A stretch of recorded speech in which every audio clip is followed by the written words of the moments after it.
আল্লাহ বলেন, ও দুনিয়ার মানুষ, আমার ওলি হওয়ার জন্য এত বড় শাইখুল হাদিস হওয়া জরুরি না। আমার ওলি হওয়ার জন্য এত বড় পীর হওয়া জরুরি না। আমার ওলি হওয়ার জন্য এত বড় মুফতি হওয়া জরুরি না। তোমরা যদি মাত্র 3টা সিঁড়ি বেয়ে বেয়ে 3 নম্বর সিঁড়িতে উপরে উঠতে পারো, তোমরা যদি খেটে খাওয়ার দিন মজুরও হও, তোমরা আমি আল্লাহর খাঁটি ওলি হয়ে যাবে। সুবহানাল্লাহ বলেন। আমরা আল্লাহর ওলি হতে চাই কি চাই না? কয়টা সিঁড়ি উপরে উঠতে হবে? সহজ। আল্লাহর ওলি হওয়া যে কি সহজ, তাছাড়া একেবারেই সহজ। মুরব্বী, আল্লাহর ওলি হওয়া একেবারেই সহজ, কোনো টেনশন নাই।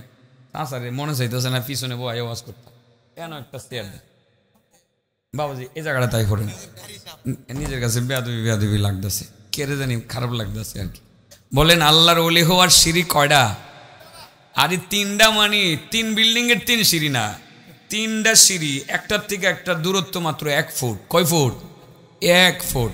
মাত্র 3টা সিঁড়ি উপরে উঠে যদি আপনি পিছনে আর ব্যাগ না করেন, আল্লাহ নিজেই বলেন, তুমি যদি খেটে খাওয়ার দিন মজুরও হও, তুমি যদি একজন রিক্সাওয়ালাও হও, তুমি যদি একটা সরকারি চাকরিজীবী হও, তুমি যদি বেসরকারি চাকরিজীবীও হও, তুমি যদি 3টা সিঁড়ি উপরে উঠতে পারো, তুমি আমি আল্লাহর খাঁটি ওলি হয়ে যাবে। আল্লাহর ওলি হতে চাই কি চাই না? চাই। কয়টা সিঁড়ি উপরে ওঠা লাগবে?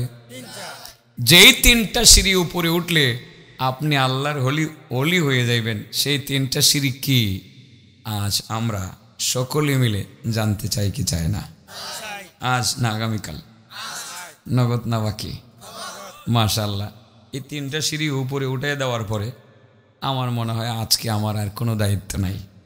আমি 3টা সিঁড়ি উপরে উঠাইয়া আপনাদেরকে ওই জায়গাতে দাঁড় করাইয়া যাওয়ার চেষ্টা করব ইনশাআল্লাহ। এরপরে আপনাদের দায়িত্ব হইল সিঁড়ি থেকে নিচে নামবেন কি নামবেন না। যদি ওই সিঁড়ির থেকে উপরেই উঠতে থাকেন, তাহলে আপনার আর মানে দুষ্ট হওয়ার কোনো আশঙ্কা নাই, আপনি ওলি ওলি থেকে যাবেন। আল্লাহ আপনারে বলবেন, তুমি আমার বন্ধু, তুমি আমার ওলি, যেহেতু তুমি আমার ওলি, এই দুনিয়াতেও তোমার কোনো টেনশন নাই, পরকালেও তোমার কোনো টেনশন নাই। আসলে কি গ্রামের পাবলিক মনে করে ওলি হওয়া 4টিখানে কথা। ওলি হইতে গেলে অনেক কিছু লাগবো, অনেক সাধনা করতে হবে, দীর্ঘদিন পর্যন্ত সাধনা করতে হবে। আরেক ধরনের ওলিও তো আছে, ওলি হওয়ার জন্য গাছতলায় থাকতে হবে, বট গাছের নিচে থাকতে হবে, খালে বিলে মাটি করে মাটির নিচে থাকতে হবে, মাথার মধ্যে জট চুল রাখতে হবে, মাঝে মধ্যে কলকিতে টান দিতে হবে। কলকি বোঝেননি? আপনাদের দেশে আছে কলকি ডাক? হ্যাঁ, আপনাদের এদেশে মনে হয় নাই আর কি। এটারে গাজা কয়। কি কয়? গাজা। এটা আবার এদের মধ্যে আল্লাহর ওলি আছে। আমি ওই দিন শুনছিলাম একজন বড় নেত্রী সংসদে ভাষণ দিত আগে, যে বুখারী শরীফ পড়ে লাইছে, সব পড়ে লাইছে। সে একটা ব্যাখ্যা দিতেছে, আল্লাহর নামে গা আর মুর্শিদের নামে বাড়িতে যা, এখান থেকে হইছে গাজা। যারা এই গাজা খাইব তারা আল্লাহর ওলি হয়ে যাবে। চিন্তা করছেন? তার বক্তব্য শুনছিলাম, কি সুন্দরভাবে মিলাইছে। আল্লাহর নামে গান গা আর খাজা বাবার নামে যা, ওখান থেকে গা আর খাজা বাবার নামে যা, দুটো মিলাই কি হয়েছে? গাজা। মনে হয় যে পুরা কোরআন শরীফের মধ্যে সে এটা পাইছে, বুঝছেন না? আস্তাগফিরুল্লাহ বলবেন না? আল্লাহ বলেন আমার ওলি হওয়ার জন্য 3টা কাম করতে হবে। কয়টা কাম? আর ওলি যারা, তাদের কোনো ভয় নাই, তাদের কোনো পেরেশানি নাই। আলা ইন্না আউলিয়া আল্লাহ,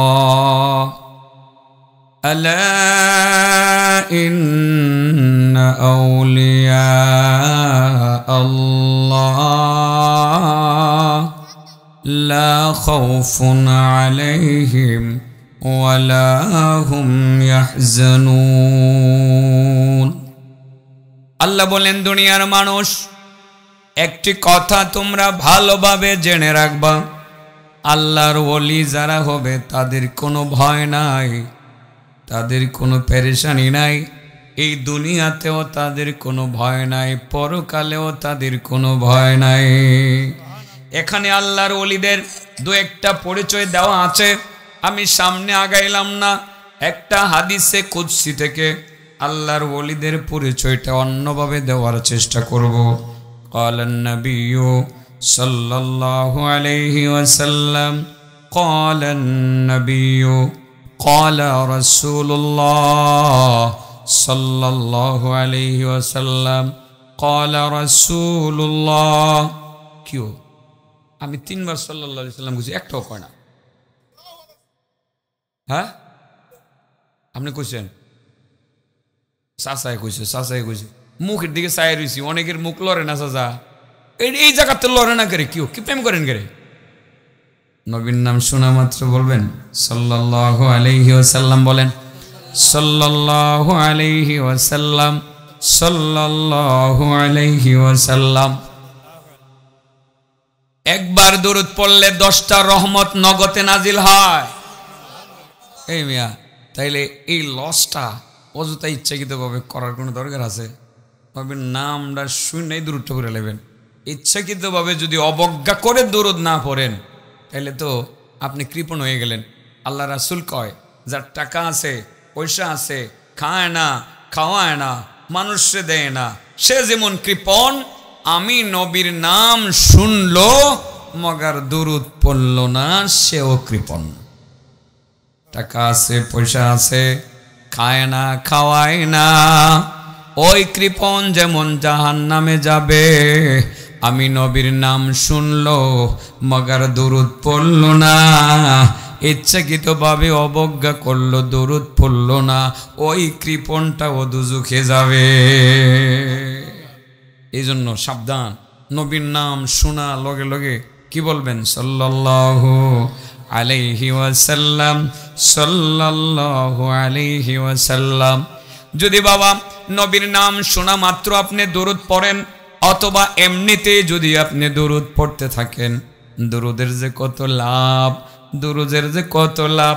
জিব্রাইল নবীর কাছে বলছিলেন, ইয়া রাসূলুল্লাহ, আপনার উপরে দরুদ পাঠকারী উম্মতকে আমি হাসরের ময়দানে ফুলসিরাত পার করে দিব।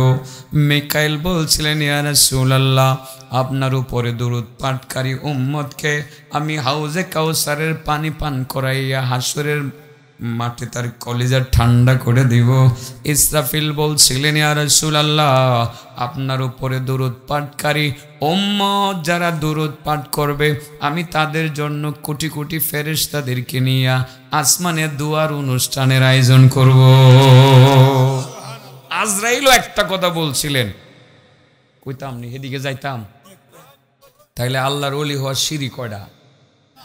এদিকে কইছি, তাইলে একটু দেরি হইব। তাইলে ভাবছিলাম যে আমি 12টার আগে আগে ছেড়ে দিব। এখন যদি 12:15 বাজে কোনো অসুবিধা হইতো না তো ইনশাল্লাহ? আচ্ছা, তাইলে একটু সময় নিয়ে নিব আর কি। ওয়াজ বাইরে গেলে তো আর করার কিছু নাই। এবার প্রশ্ন করি, আবেদ সাহেবরা বলো, আল্লাহর ওলি হওয়ার সিঁড়ি কয়টা? সহজ 3টা সিঁড়ি। আজকে তো সব ওলি হয়ে যাবেন ইনশাল্লাহ।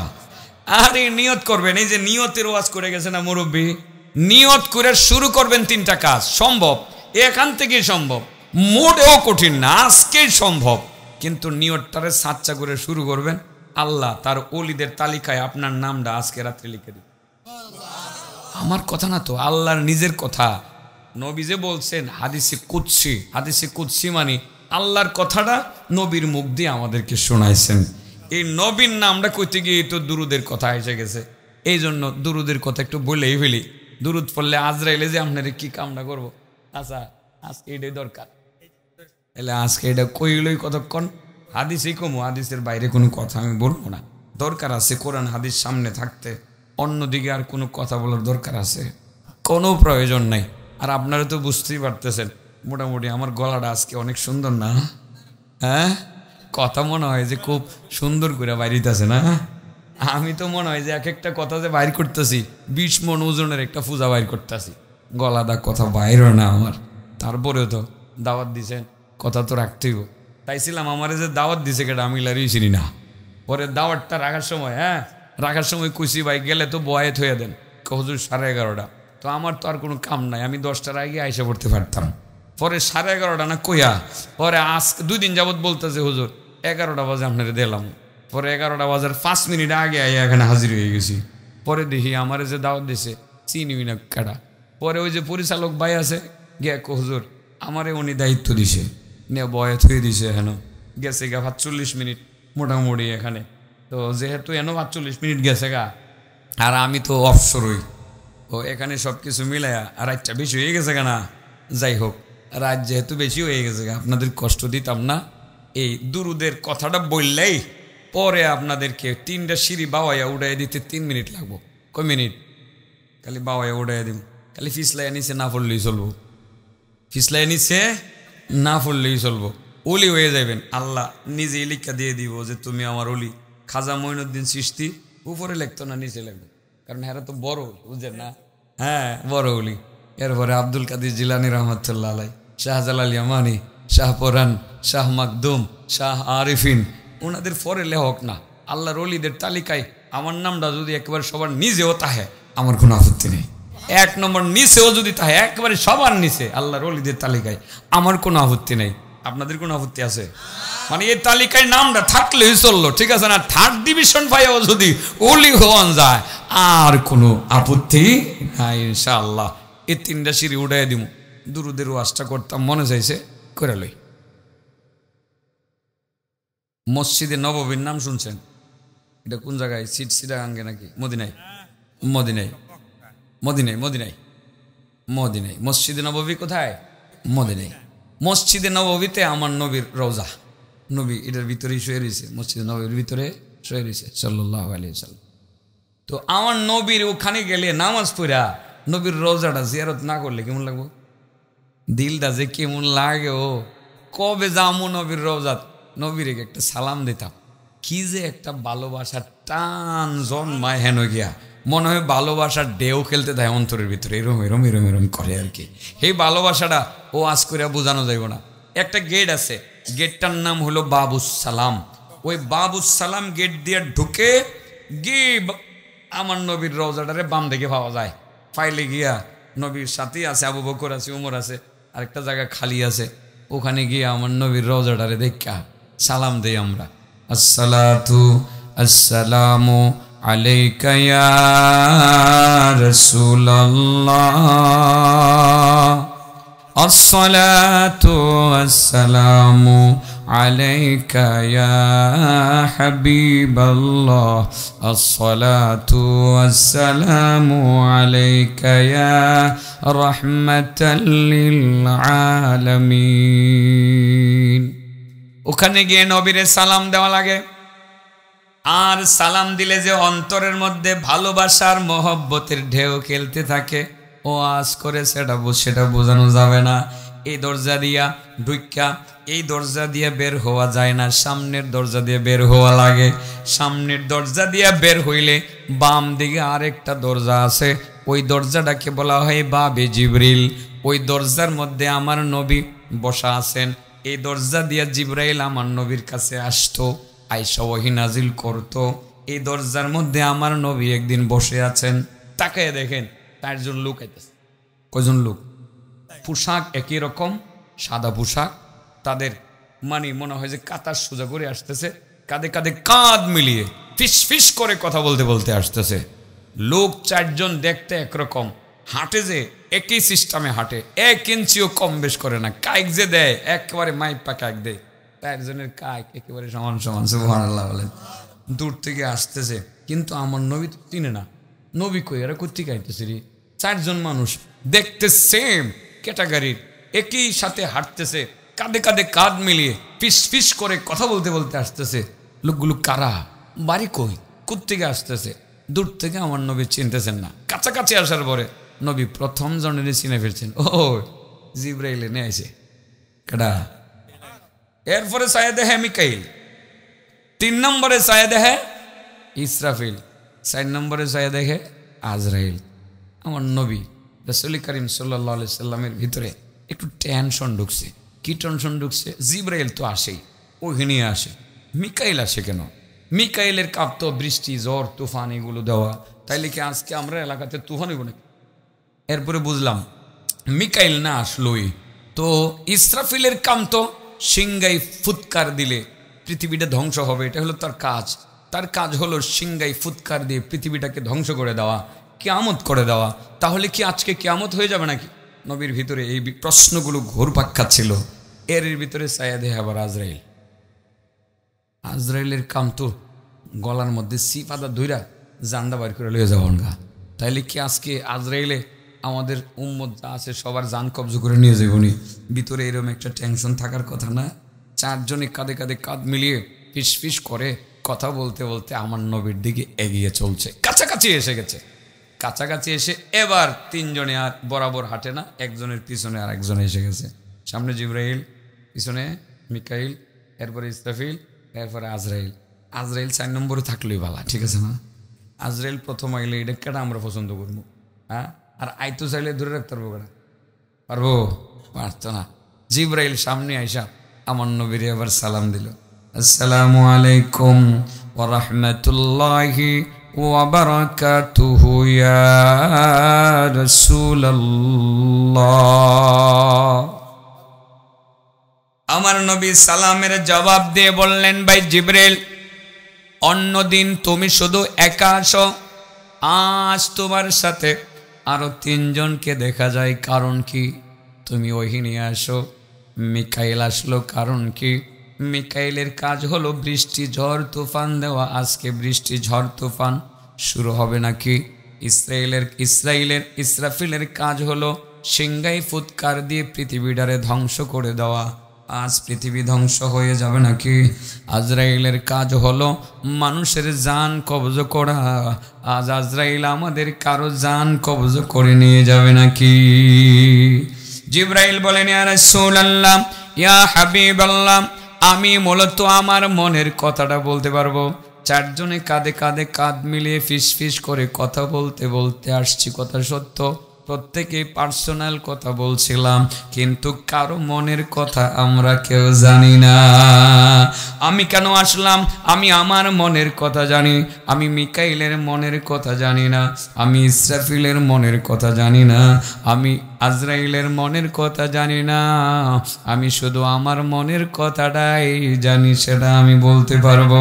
ইয়া রাসূলুল্লাহ, তাদের কাছ থেকে আপনি কথাগুলো ভালোভাবে জেনে নেওয়ার চেষ্টা করবেন। আমি আপনার কাছে শুধু আমার মনের কথাটাই বলছি। ইয়া রাসূলুল্লাহ, ইয়া হাবিবাল্লাহ, আমি কেন আসলাম?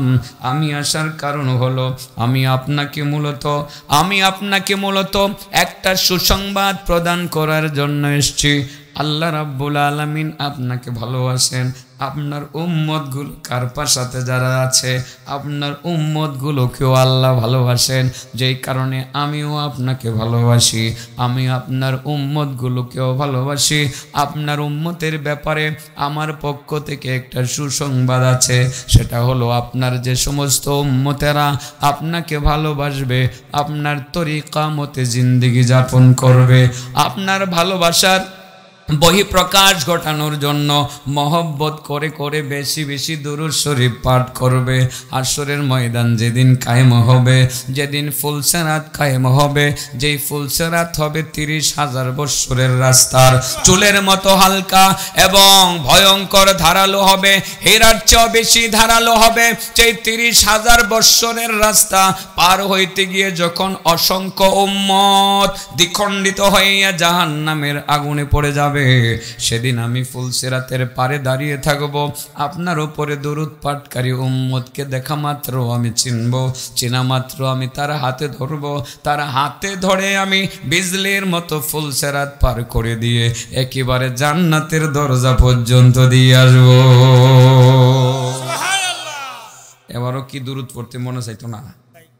পড়ননি তাইলে সোহালে বেয়ালে সময় পাইলেই কইবেন সাল্লাল্লাহু আলাইহি ওয়াসাল্লাম, কইবেন তো ইনশাল্লাহ। এই ছেলেরা সাল্লাল্লাহু আলাইহি ওয়াসাল্লাম, সকাল নাই বিকাল নাই, যখন ওই মনে হবে তখনই সাল্লাল্লাহু আলাইহি ওয়াসাল্লাম, নাম শুনলে সাল্লাল্লাহু আলাইহি ওয়াসাল্লাম, নাম না শুনলেও সাল্লাল্লাহু আলাইহি ওয়াসাল্লাম। আর একটু বাড়ায় পড়তে পারলে ভালো, আল্লাহুম্মা সাল্লি আলা মুহাম্মদ ওয়া আলা আলি মুহাম্মদ কামা সাল্লাইতা আলা ইব্রাহিম ওয়া আলা আলি ইব্রাহিম ইন্নাকা হামিদুম মাজিদ। আল্লাহুম্মা বারিক আলা মুহাম্মদ ওয়া আলা আলি মুহাম্মদ কামা বারাকতা আলা ইব্রাহিম ওয়া আলা আলি ইব্রাহিম ইন্নাকা হামিদুম মাজিদ। কয়জন আইছিল এরা? একজনের বক্তব্য শুনছেন মাত্র, জিবরাইলে দুরূদ পাঠকারীর কি করব? ফুল সেরাত পার করে দেব, 30,000 বছরের রাস্তা। আসল কথা কি ভুলে গেছেন নি? আল্লাহর ওলি হওয়ার সিঁড়ি কয়টাও? 3টা সিঁড়ি একটাও উপরে উঠন গেছে না এখনো? না, আসলে আমি গেছি না এখনো, কি উঠতাম? আরো 10 মিনিট লাগবো চাচা, 5 মিনিট তো লাগবই। এরপরে সিঁড়ি বাওয়া উপরে উঠাই দিব, পিছ লাগাই কিন্তু বললে হইতো না চাচা।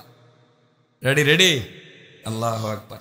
এত রাত্রে হওয়া শুনে মানুষ নিকলে, মানুষ ব্যাক করলই যাওয়ার কথা, গিয়ে বাইর গিয়ে খাইবো, ঘুমাইবো, এখন ওয়াজ শুনে বই রয়েছে। আমি তো মনে মনে খুশি হয়েছিলাম যে এত আমার দেরিতে দিছে, লোকজন বাড়িতে জাগা, 4-5 জন বইয়ে থাকবো, আমি 8-10 মিনিট কিছু কয়া পরে যাবো গা। পরে দেখি লোকজন আরো বাড়তাছে, এই জন্য ব্যাককল কইছি। ব্যাককল কি রাগ করে কইছি না মহব্বত করা? মহব্বত করা। কারণ আল্লাহ আমরা ব্যাককল কইছে, কেড়ে জানেননি? আল্লাহ কয় যে আমি কোরআন দিছিলাম আসমানে নিল না, এই কোরআন দিছি পাহাড়েও নিল না, কই ব্যাককলটি নিছে। ইন্নাহু কানা যালুমান জাহুলা। আমার কোরআনের ভার এই ব্যাককল দিয়ে নিছে। আল্লাহ যে আমরা ব্যাককল কইছে, রাগ করে কইছে না মহব্বত করে কইছে? আমিও যে কইছি এটা রাগ করে কইছি না মহব্বত করে কইছি? মহব্বত। আর এত রাত্রে বসে রয়েছেন আমার লাইগা, তাইলে আপনাদের লগে কি আমার মহব্বত একটু বাইরে গেছে কেনা? এই জন্য মহব্বত করে গেছি। ব্যাককল এই যাইতেছে, আরো 2 ব্যাককল ওই এই যে আইছে, দেখছেন? এত রাত্রে নতুন করে আওয়াজ শুরু হয়েছে। এই যে আরেকজন আইছে, এই যে ফুলাফান আওয়াজ শুরু হয়েছে, আয় বড় ব্যাককল কইতেছি, তোমরা সবাই আইসা বড় ইনশাল্লাহ। আচ্ছা, কয়জনের বক্তব্য শুনলাম? জিব্রাইলের, মিকাইলেরটা বাকি রয়েছে। নবী জিব্রাইলে বললেন, ভাই জিব্রাইল, অসংখ্য ধন্যবাদ আমার উম্মতের ব্যাপারে সুসংবাদ দেওয়ার জন্য। ও ভাই মিকাইল, তুমি কেন আসলা? মিকাইল বলেন, ইয়া রাসূলুল্লাহ, ইয়া হাবিবাল্লাহ, নিশ্চয় আপনি আমার পরিচয় সম্পর্কে ভালোভাবে অবগত আছেন। আল্লাহ সারা পৃথিবীর পানির দায়িত্ব আমারে দিছে, আমি বৃষ্টি দেই আল্লাহর হুকুমে। ওগো নবীজি, সারা পৃথিবীর বৃষ্টির দায়িত্ব আল্লাহ আমার কাঁধে দিছে। ঝড় তুফান বৃষ্টি যা দেওয়ার আল্লাহর হুকুমে আমি দেই। ওগো নবীজি, তবে আজকে আমি ঝড় তুফান বৃষ্টি দেওয়ার জন্য মূলত আপনার দরবারে আসি নাই। জিব্রাইল যেমন আপনার উম্মতের ব্যাপারে একটা ওয়াদা পেশ করছে, আপনার উম্মতকে জিব্রাইল যেমন ভালোবাসে, আমি মিকাইলও আপনার উম্মতরে ভালোবাসি। আপনার যে সমস্ত উম্মতেরা আপনাকে মহব্বত করবে, আপনার তরিকা মতে জিন্দেগি যাপন করবে, আপনাকে মহব্বত করিয়া করিয়া দুরূদ শরীফ পাঠ করিবে। সুবহানাল্লাহ। জিব্রাইলে যেমন দুরূদ পাঠকারী উম্মতকে ফুলসেরাত পার করে দিবেন, আমি আপনার উপরে দুরূদ পাঠকারী উম্মতের ব্যাপারে একটা ওয়াদা দিতাম চাই।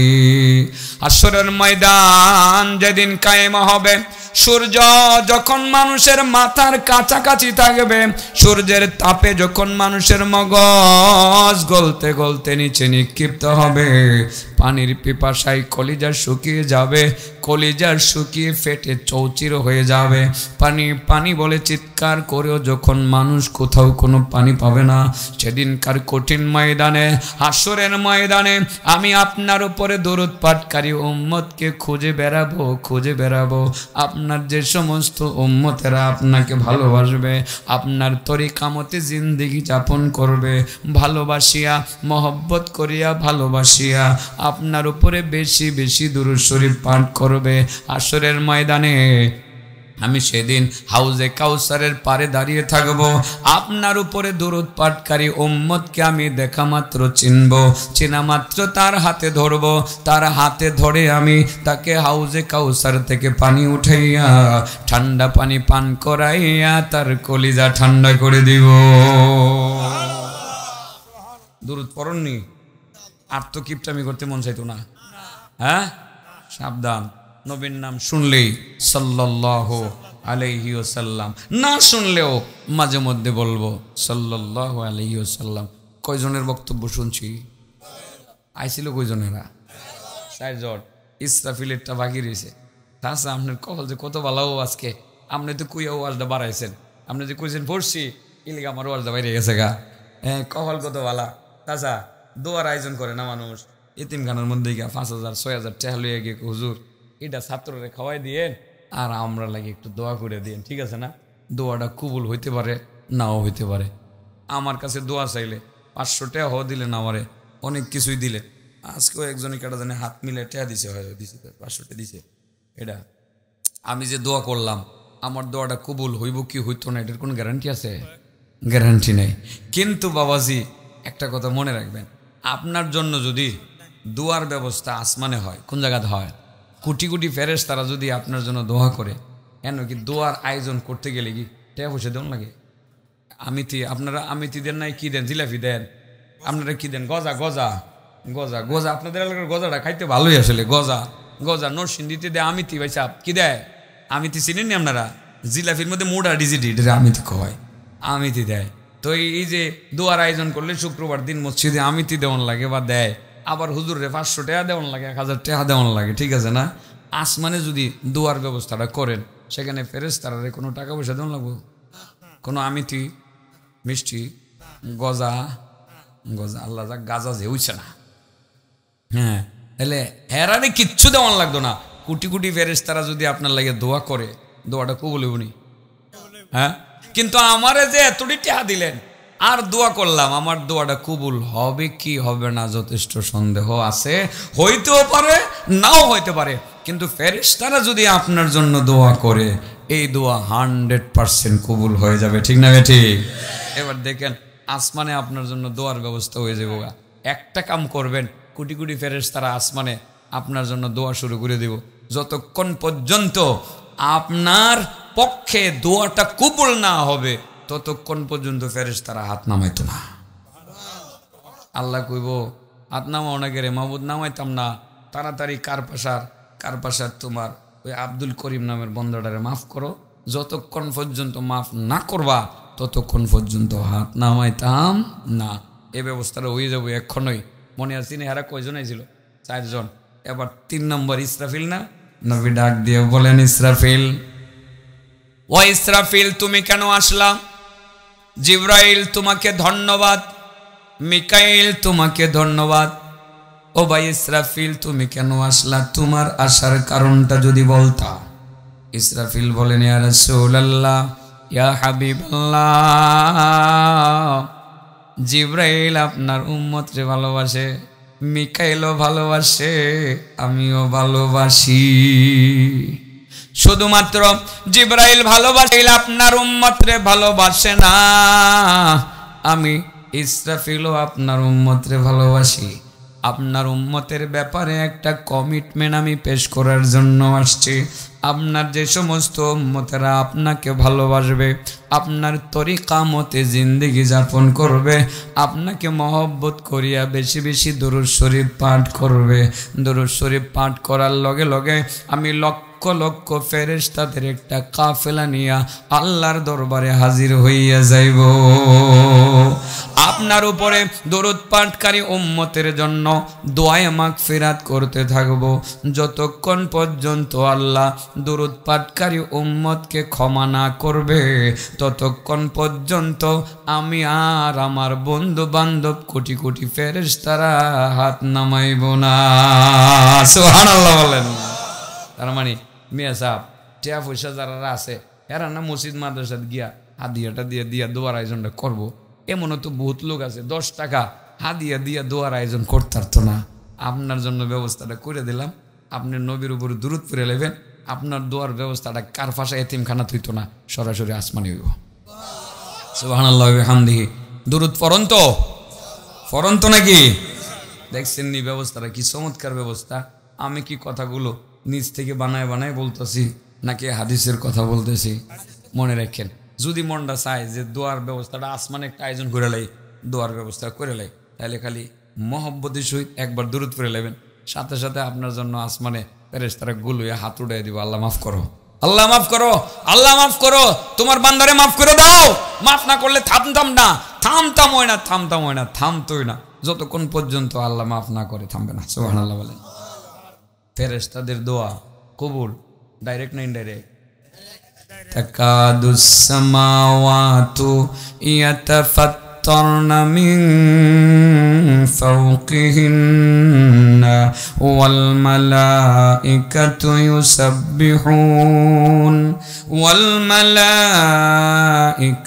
ইউসাব্বিহুনা বিহামদি রাব্বিহিম ওয়া ইস্তাগফিরুনা লিমান ফিল আরদি আলা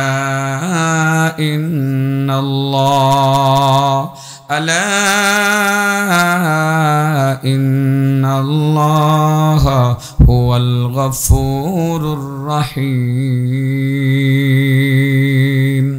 যখন ফেরেশতারা মানুষের পক্ষ হইয়া আল্লাহর দরবারে ক্ষমা চায়, ওয়াস্তাগফিরুনা লিমান ফিল আরদি, তখন আল্লাহ বলেন ফেরেশতারা যখন মানুষের পক্ষ হইয়া আমি আল্লাহর দরবারে ক্ষমা চাই, আমি আল্লাহ গফুরুর রহিম হিসাবে আমি ফেরেশতাদের দোয়া কবুল করিয়া মানুষের জিন্দেগির গুনাহগুলো মাফ করে দেয়। ফেরেশতাদেরকে যদি কাজে লাগাইতে চান চাচা আপনার দুয়ার জন্য, তাহলে দুরূদ শরীফ পড়বেন। কি পড়বেন? এ ছেলেরা বুঝছনি, একটা ছেলে আমারে বলছে যে হুজুর আমার বাপের লাগে দোয়া করবেন। আমি তো বাপের লাগে দোয়া করবো ইনশাল্লাহ, আল্লাহ তার বাপের মাফ করে দেখ। আর ছেলেটা বলতেছে যে হুজুর আমার বেশি পড়া মনে থাকে না, দোয়া করেন। তো আমি দোয়া করলাম, আল্লাহ তুমি তার ব্রেন স্মরণ শক্তি বাড়ায় দাও। আল্লাহ ইচ্ছা করলে কবুল করতেও পারে, নাও করতে পারে।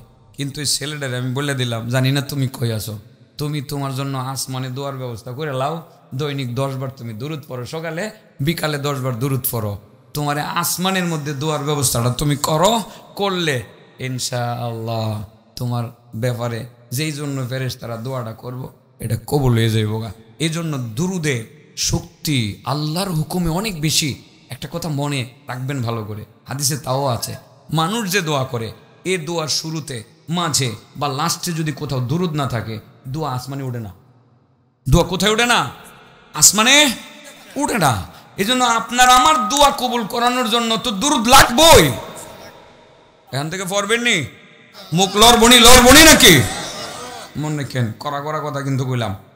আল্লাহর ওলি হওয়ার সিঁড়ি কয়টাও বললে গেলে চলবো। আরো 2-3 মাস আগে রেকর্ড করছো তুমি, এটা 3টা না 3টা সিঁড়ি। কয় সিঁড়ি? বিল্ডিং এ ওঠার সিঁড়ি না ওলি হওয়ার সিঁড়ি? কইতাছি আর দেরি করতাম না, রাইনো আমরা করে ঠগায় লাভ নেই। কইবেন যে আসল কথা দিয়ে এখনো কইছে না। আচ্ছা এখন যা কইতাছি এগুলো কি নকল কইতাছি? হ্যাঁ, কয়জনের বক্তব্য শুনলাম? আজরাইলের বক্তব্য না শুনলেই বলা, আজরাইলের নামটা শুনলেই কলজাত কাফনি আয়, এটা কইলাম লাগবো। আর ইচ্ছাকৃত ভাবে সিরিয়ালে পরেই রাখছি, কারণ আজরাইল যত পরে আয়ের ততই আমরা বলা নাকি। আজরাইল নির্ধারিত সময়ই আসবে। আল্লাহ যার জান যখন কবজ করার জন্য আজরাইলের কাছে লিস্ট তালিকা সময়সীমা দিয়ে দিছে, আজরাইল ওই টাইমে আইব। একটু আগেও আসবে না, একটু পরেও আসবে না, টাইমলি চলে আসবে। বাবার সময় হয়ে গেলে আমাদের যেতেই হবে। এখানে বয়স কত হয়েছে এটা দেখার বিষয় না, দেখার বিষয় হলো তালিকা আল্লাহ দিয়ে দিছে। আগামী 2024 সালের এত তারিখের এতটার সময় উমুকের জান কবজ করণ লাগবো, এই তালিকা আজরাইলের হাতে আছে। আজরাইল এক জায়গায় বসেও তারা পৃথিবীর মানুষের জান কবজা করতে পারে, কারণ তার সামনে সারাটা পৃথিবী একটা প্লেটের সমান। কিসের সমান?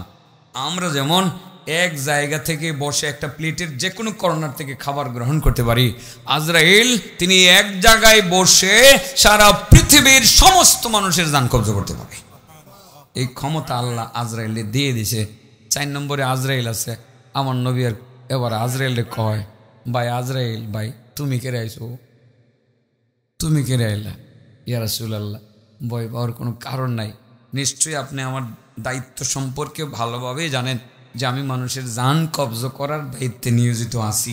এই কাজটা আমি করি, আমি মানুষের জান কবজ করি, এটা আপনি ভালোভাবেই জানেন ইয়া রাসূলুল্লাহ। তবে আজকে আমি এই কামের জন্য আইছি না, আজকে অন্য কামের জন্য আইছি। সুবহানাল্লাহ বলেন। কে লেগে ইয়া রাসূলুল্লাহ? আপনার উম্মতকে খালি জিবরাইলই ভালোবাসে, খালি মিকাইলই ভালোবাসে, খালি ইসরাফিলই ভালোবাসে, আমি আজরাইল কি ভালোবাসি না? তার মানে আজরাইলও বলে আমরা রে ভালোবাসে। আলহামদুলিল্লাহ কইতেন না? তাহলে আজরাইলে যদি ভালোবাসে খাতিরটা করে লাও যা, অন্তত পক্ষে মরণের সময় গলার চিপ দিয়ে এত কষ্টটা দিত না, সুন্দরভাবে জানটা কবজ করবো। ঠিক আছে না? আজরাইলে বলে ভালোবাসে। আমার নবী কো ভাই তুমি তাইলে তো ভালো কথাই বলতেছো, কি বলবো বলে ফেলো, তুমি কেন আইছো?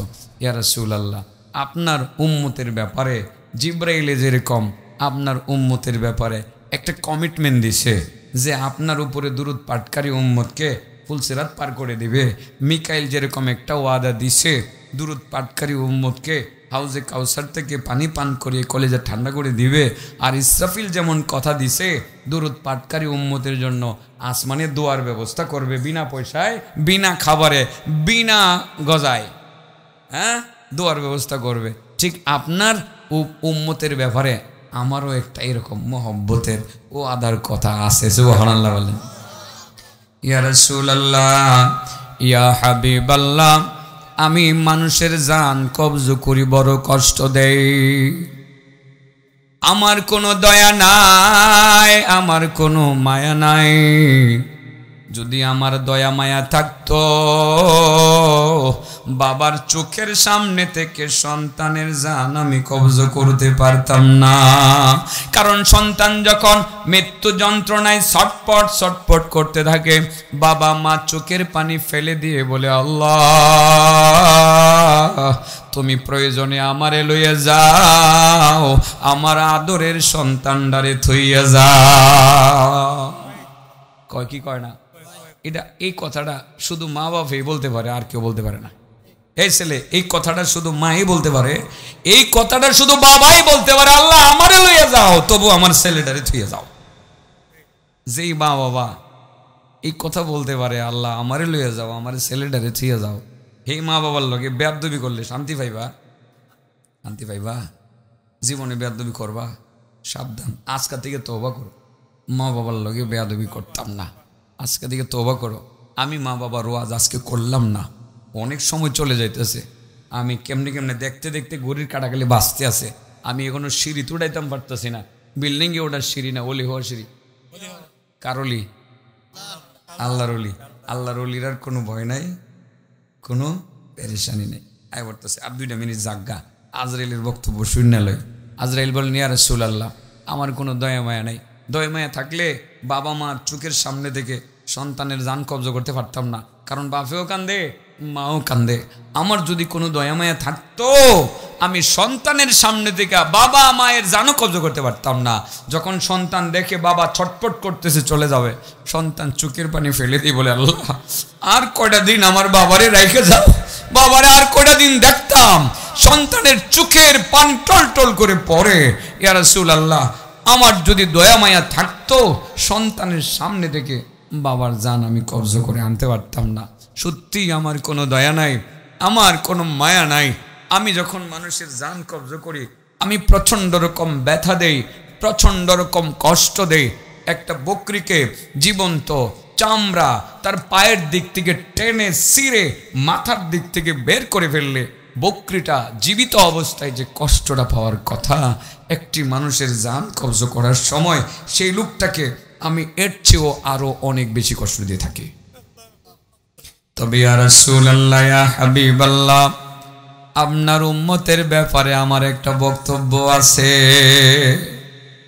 ইয়া রাসূলুল্লাহ আপনার উম্মতের মধ্যে যে সমস্ত উম্মত আপনাকে ভালোবাসবে, আপনার তরিকা মতে জিন্দেগি চালাবে, সুন্নতের উপর চলবে, মহব্বত করবে, আপনাকে মহব্বত করিয়া বেশি বেশি দুরূদ শরীফ পাঠ করবে।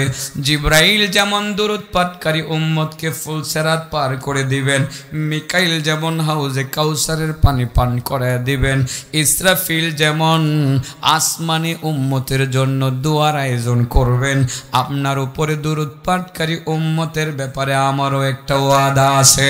আপনার উম্মতগুলোর যখন জান আমি কবজ করব, দুরূদ পাঠকারী উম্মতের জান যখন আমি কবজ করব, ওগো নবীজি আমি কথা দিলাম আমি কোনো ব্যথা দিব না, আমি কোনো কষ্ট দিব না, নবীদের মতো মৃদুভাবে তার জানটা কবজ করে নিব, আপনার উপরে দুরূদ পাঠকারী উম্মত টেরও পাবে না। এবার পড়বেন নি দুরূদ, আর কিপটামি করুন যাইতো না তো ইনশাআল্লাহ। দুরূদের আমলটা করেন লন। এবার সিঁড়িটা উড়াইয়া দিই, সিঁড়িটা আল্লাহর ওলি হওয়ার সিঁড়ি, দুরূদের ওয়াজ গেল গা। রাসূল বলেন ক্বালা রাসূলুল্লাহি সাল্লাল্লাহু আলাইহি ওয়াসাল্লাম, এই জায়গা থেকে গেছিলাম গা দুরূদে। ক্বালা রাসূলুল্লাহ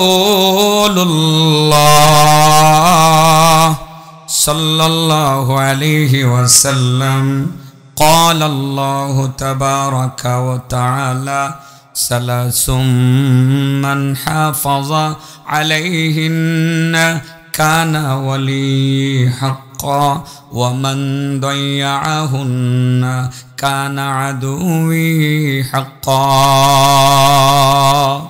মহান আল্লাহ নিজেই বলেন, যারা তিনটা বিষয়ের প্রতি যত্নবান হবে, তিনটা আমলের প্রতি আমার বান্দাদের মধ্যে যারা তিনটা আমলের প্রতি যত্নবান হবে, তারা আমি আল্লাহর খাঁটি ওলি হইয়া যাবে। আমি বলছিলাম যারা তিনটা সিঁড়ি উপরে উঠতে পারবে তারা আল্লাহর খাঁটি ওলি হইয়া যাবে। যারা ওই তিনটা বিষয়ের প্রতি যত্নবান হবে না, গুরুত্ব দিবে না, তারা আমি আল্লাহর খাঁটি দুশ্মন হইয়া যাবে। আমরা ওলি হতে চাই না দুশ্মন হতে চাই? আল্লাহর ওলি হতে চাই। এই তিনটা সিঁড়ি উপরে উঠা লাগবে। সবাই তিনটা সিঁড়িরে ভালোভাবে এখন জাবরায় ধরবেন, উঠবেন আর নামবেন না। ইনশাল্লাহ রেডি আছেন? রেডি। এক নাম্বার হইল আসসালাত, বলেন আসসালাতু আসসালাতু আসসালাতু আসসালাতু আসসালাত। এক নাম্বার হলো নামাজ। আল্লাহর যে সমস্ত বান্দা বান্দিরা পাঁচ ওয়াক্তের নামাজের প্রতি যত্নবান হবে, শুধু নামাজ পড়লেই চলবে না, যত্ন সহকারে পড়বে। নামাজকে নামাজের মতো পড়বে, একমাত্র আল্লাহকে খুশি করার জন্য যারা নামাজ পড়বে, এমন নামাজ পড়বে যেই নামাজ শুরু করলে আর তার চুরি করতে মনে চাবে না, মিথ্যা বলতে মনে চাবে না, সুদ খাইতে মনে চাবে না, ঘুষ খাইতে মনে চাবে না, অন্যের প্রতি জুলুম করতে মনে চাবে না। যে আল্লাহর পাঁচ ওয়াক্তের নামাজের প্রতি যত্নবান হবে, যত্ন সহকারে নামাজটা আদায় করবে, সে আল্লাহর ওলি হওয়ার তিনটা সিঁড়ির প্রথম সিঁড়ির মধ্যে পা রেখে ফেলল। সুবহানাল্লাহ বললেন। তাইলে ওলি হওয়ার প্রথম সিঁড়ির নাম কি?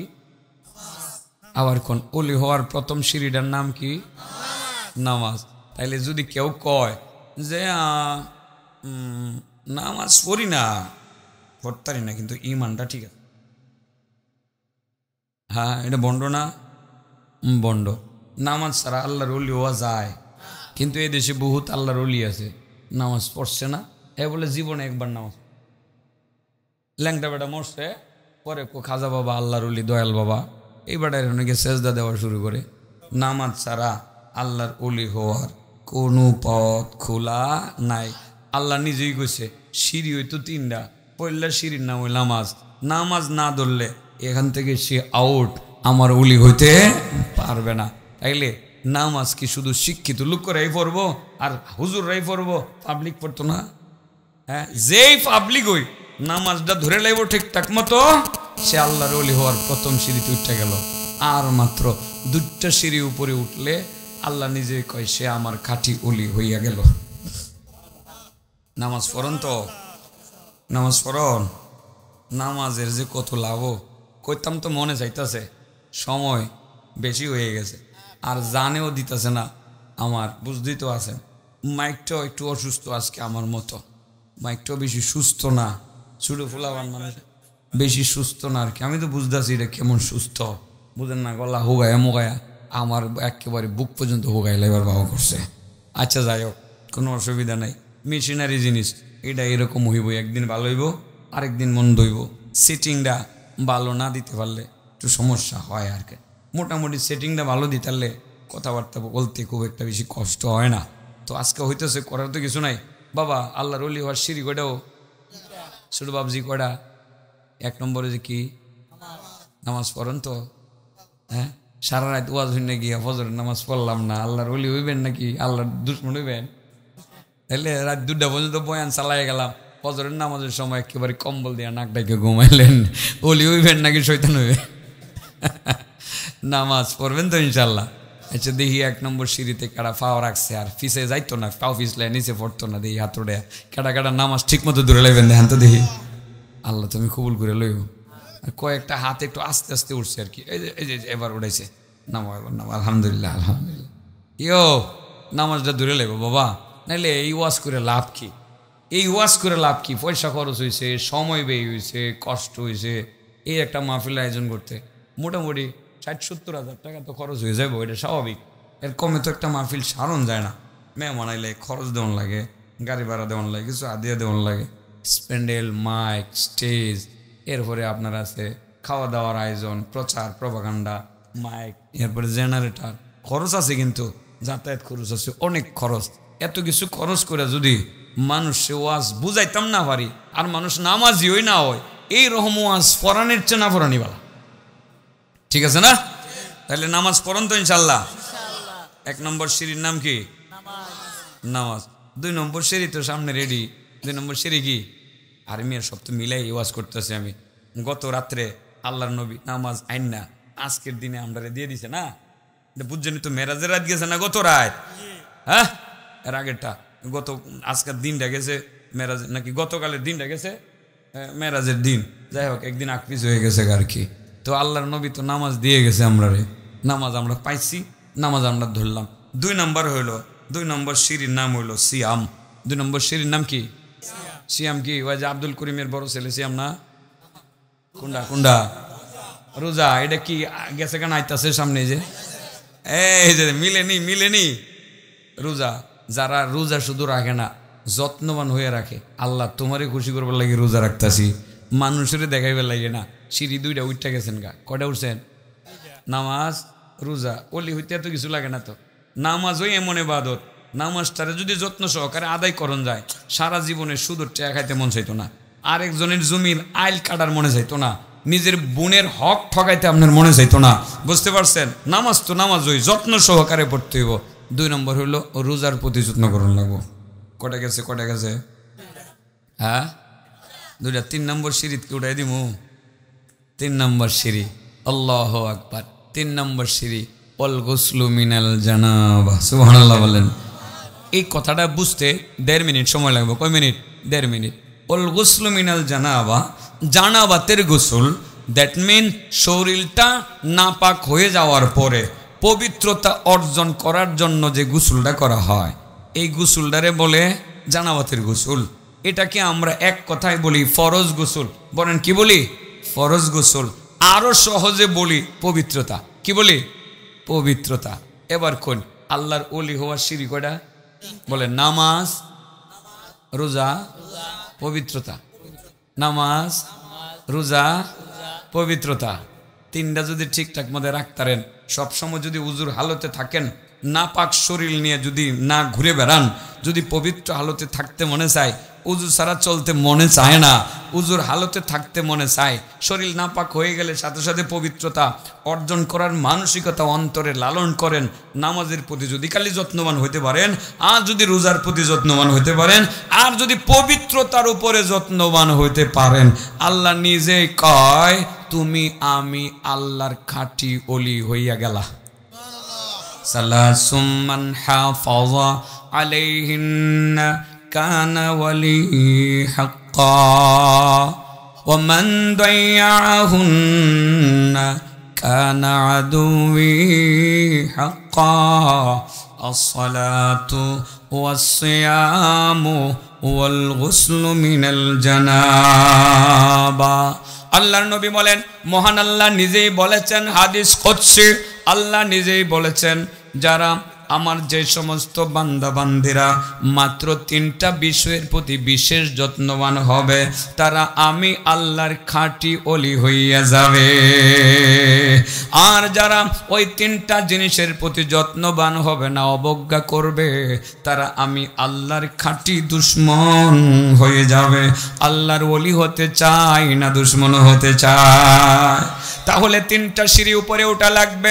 1 নম্বরে নামাজ, 100% নামাজ শুধু পড়লে চলবে না, যত্নবান হওয়া লাগবে।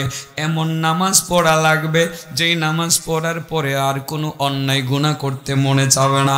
2 নম্বরে একমাত্র আল্লাহকে খুশি করার জন্য রোজা রাখতে হবে। 3 নম্বরে পবিত্র হালতে থাকতে হবে। প্রয়োজনে রাতের বেলা ঘুমাইবার সময় উজু করে ঘুমাইতে হবে। জানেননি বাবা, রাতের বেলা উজু করে ঘুমাইলে যে কি লাভ?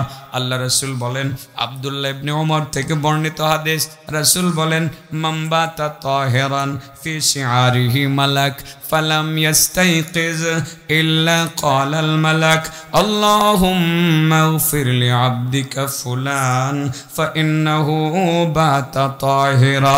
অগ্রিম সুবহানাল্লাহ বলেন।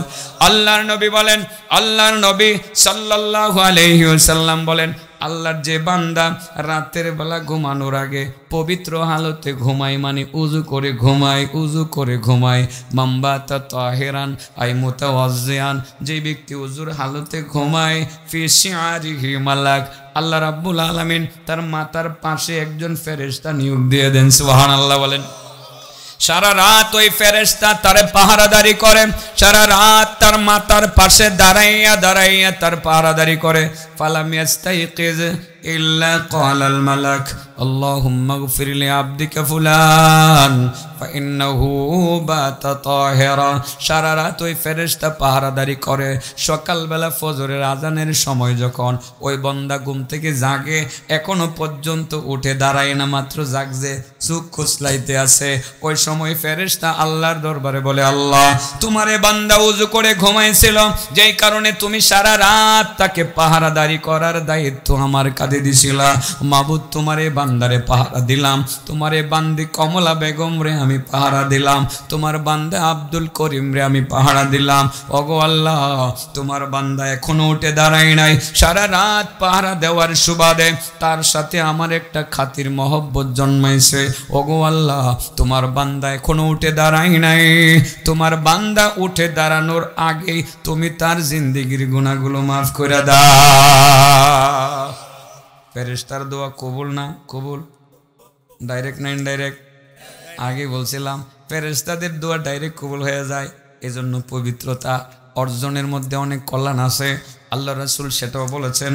ইমাম শামসুদ্দিন আবু আব্দুল্লাহ ইবনুল কাইয়িম আল জাওজি তার কিতাবের মধ্যে লিখছেন, আল্লাহর নবীর বিশাল বড় একটা স্বপ্নের অংশ। আর রাসূল বলেন, আমার যে সমস্ত উম্মতেরা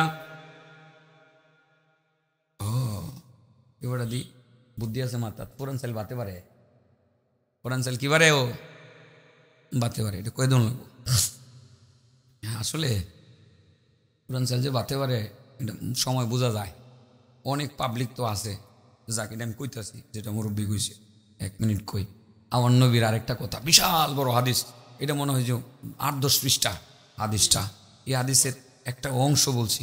আল্লাহ রাসূল সাল্লাল্লাহু আলাইহি সাল্লাম বলেন, যেই ব্যক্তি পবিত্রতা অর্জনের প্রতি গুরুত্ব বেশি দিবে, সেই ব্যক্তিটা হাসরের ময়দানে আমি নবীর লগেই থাকবে, পবিত্র থাকবে।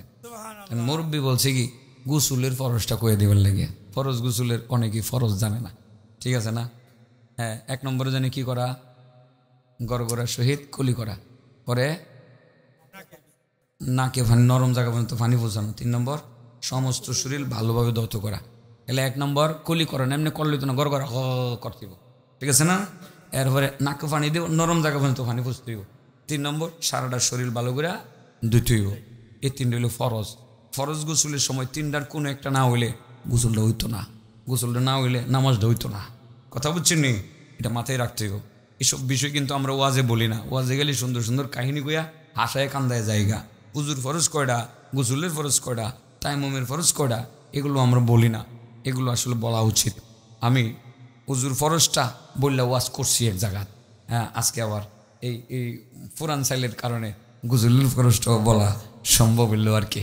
আলহামদুলিল্লাহ কাছে টাইনে বইছি যে আমার লাভ হয়েছে নি, হ্যাঁ লাভ হয়েছে না, লাভ হয়েছে। এবার কিছু পরীক্ষা নিরীক্ষা করে লাই ভাই সাহেব, আপনি নবীর উপরে দুরূদ পড়লে আজ মানে জিব্রাইলে কি করবো, উচেরাত পার করে দিব। আর মিকাইলে কি করবো, হ্যাঁ পানি ব্যবস্থা করে দিব। আর ইসরাফিলে কি করবো, কোন জায়গায় দোয়ার আয়োজন করবো, আমিতে কয় কেজি দন লাগবো, গজা গজা হাত দিয়ে দন লাগবো কইটা, দোয়া কবুল হইব কি হইতো না, ডাইরেক্ট না ইনডাইরেক্ট। আজরাইলে কি করবো, মরণটা আসন করে দিব। বাবা চারটিখানিক কথা না, মৃত্যুর যন্ত্রণা যে কত কঠিন বয়ান করলে তো অনেক বলা যাবে। আপনি নবীর উপর বেশি বেশি দূরত পড়বেন, মৃত্যুর যন্ত্রণা কম হইব। সুবহানাল্লাহ বলেন ইনশাআল্লাহ। আল্লাহর ওলি হওয়ার সিঁড়ি জানি কয়টা, 1 নম্বর, 2 নম্বর, 3 নম্বর। আল্লাহর ওলি হওয়ার জন্য এত বেশি কিছু দরকার নাই। আলেমের মর্যাদা আলাদা, এটা আল্লাহর দরবারে আছে। মুফতি হওয়ার মর্যাদা আলাদা, মুফাসসির হওয়ার মর্যাদা আলাদা, পীর সাহেবদের মর্যাদা আছে। কিন্তু আল্লাহর ওলি হওয়ার জন্য এত কিছু দরকার নাই। আল্লাহ নিজেই বলেন যে এই 3টা সিঁড়ি যদি আমার খেটে খাওয়া একজন দিন মজুরও অতিক্রম করতে পারে, রিক্সাওয়ালা আরে কামলা কাম করে এও যদি 3টা সিঁড়ি উপরে উঠতে পারে, সে আমার খাঁটি ওলি হয়ে যাবে। আল্লাহর কাছে কোনো বাস বিচার নাই, আল্লাহর বন্ধ হইতো সব আমরা, ঠিক আছে না? আল্লাহর কথা হইলো রিক্সা চালাইও যদি হ্যাঁ 3 কাম ঠিক রাখতে পারে, তারে আমার ওলি বেলায় না, আমার লস কি? তো আমরা ইনশাল্লাহ আল্লাহর ওলি হইতাম। তালিকার মধ্যে নামটা থাকলেই চললো, বুজুর্গানের দিনের নামটা না উপরে থাকবো। আমি তো আগেই বলছি আমার নামটা যদি আল্লাহর ওলিদের একেবারে শেষ নাম্বারে থাকে, এতে আমার কোনো আপত্তি নাই, আমি খুশি। আল্লাহ এই তালিকার নামটা রাখলেই চললো। ইনশাল্লাহ আমরা আল্লাহর ওলি হওয়ার চেষ্টা করবো। তো আল্লাহ তৌফিক দান করো। এত লম্বা বয়ান যে করবো 1 ঘন্টা করে এলাম, আমি নিজেও ভাবছি না। আমি ভাবছি যে মনে হয় আধা ঘন্টা করবো, লোকজন যাইব গা, আর আস্তে আস্তে আমার টেম্পারও কমে যাবো গা, আমি ওয়াজ রেখে দিব। তো আল্লাহর মেহরবানি, আপনারাও আসছেন, অনেক কথা বলছি। আবার মুরব্বী বাবাজি আসছে, উনি ইনশাল্লাহ কথা বলবেন, মোনাজাত করবেন, দোয়া করবেন। আমি দোয়া চাই। আমি আসলে গত শুক্রবার, গতকালই তো শুক্রবার গেছে নাকি, ওই জুমার বয়ানের আগে হঠাৎ করে কণ্ঠটা বসে গেছে। ভাবছিলাম কি বয়ান নিয়ে আবার না করতে পারি, তো ডরে ডরে শুরু করছি কথা, কিন্তু আলহামদুলিল্লাহ কষ্ট করে হইলেও আমার বলা হয়ে গেছে, ঠিক আছে না? আল্লাহ আমাকে যাতে সুস্থ করে দেন। এই মুরব্বী